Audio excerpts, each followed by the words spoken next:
तुकारामला पहिला प्रश्न विचारला, या भारताचे पंतप्रधान कोण? तो म्हणला नरेंद्र मोदी. शाबास. दुसरा प्रश्न विचारला, भारत स्वतंत्र केव्हा झाला? तो म्हणला सर 1942 पासून प्रयत्न चालू होता आणि 1947 ला भारत स्वतंत्र झाला.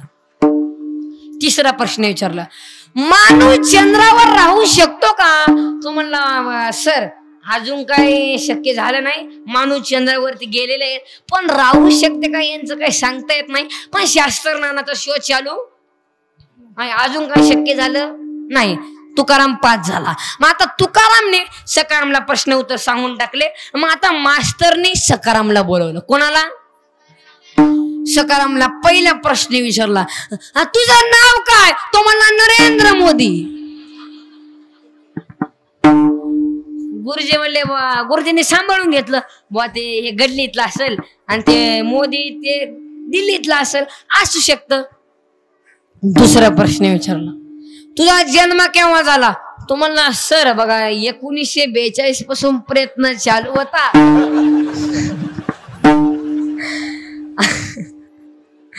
आणि 1947 ला जन्म झाला.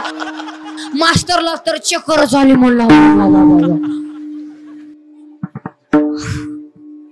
अरे मास्तर म्हणलं सकाराम अरे तू काय येणा झाला का काय? तो म्हणला सर अजून काही शक्य झालं नाही, शास्त्र शोध चालू आहे.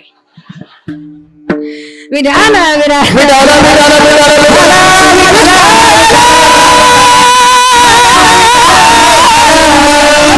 एका गोर्दीने प्रश्न कितीला आहे? मला 5वीला. कोणाचा आहे? मला तुम्हाला काय करायचं? कोणाचं का असं ना? तुझा जन्म केव्हा झाला? तो म्हणला सर माझा जन्म बुधवारी झाला. तो म्हणला सर तुमचा जन्म कधी झाला? सरांनी सांगितलं माझा जन्म तर रविवारी झाला. म्हणले खोटं बोलताय सर, असं खोटं बोलताय, तुम्हाला शोभत नाही. सर म्हणले का? रविवारी जन्म होतच नसतोय. म्हणले होतच नसतं, तुम्ही काही करा होतच नसतंय. सर म्हणले का? रविवारी तर सुट्टी असती.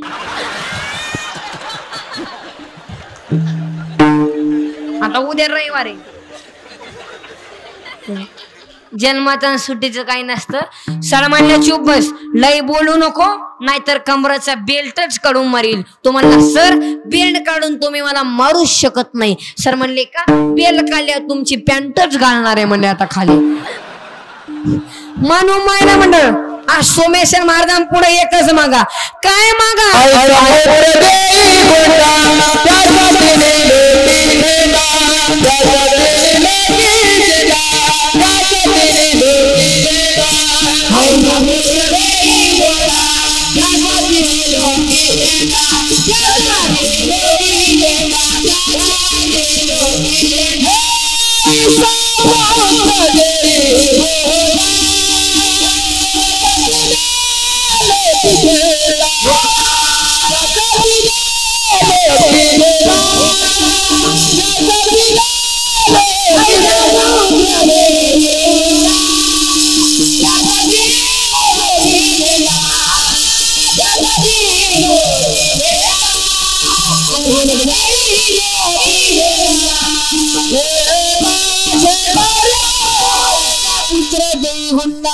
त्याचा लोकी जना महिला मंडळ तिन्ही लोक झेंडा लागायला पाहिजे. असं रत्न आपल्या पुढे जन्माला पाहिजे.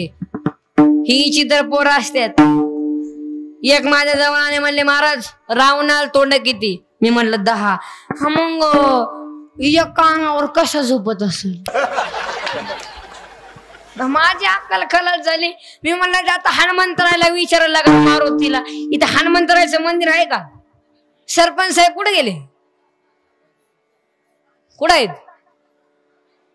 कार्यकर्तेच गायब. सरपंच साहेब कुठे आहेत? इथं तुमच्या गावात हनुमंतरायचं मंदिर आहे का? हा तेच हनुमान महाराजांचं आहे. हा इथं हनुमंतरायचं मंदिर आहे. मी म्हणलं त्या हनुमंतरायला विचारायला लागल मारुतीला. आता तो पट्ट्या लंकेत गेलता ना, मला काय माहितीये. आता आम्ही तुमच्या गावातून चूप बसतो. हे गाव सरपंच साहेबाचं आणि सर्वांच आहे का नाही? मग सरपंच साहेबांनी तुम्हाला साथ देतात आहे का नाही? आहे का नाही सरपंच साहेब? बरं आहे ना? मी मला त्या आता हनुमंतरायला विचारायला लागल. इथं आम्ही आता तुमच्या गावात आलोय, आम्ही चूप बसतो. तुम्ही आम्हाला झपकिवलं तर काय झालं? मग हा पण यो मारुती सामान्य नाही, तिथं जाऊन तिथल्या मालकाची दाढी जाळी इको द्या. हनुमंत महाबली दाढी लावनाची जाळे, दाढी लावनाची जाळे, दाढी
महाबली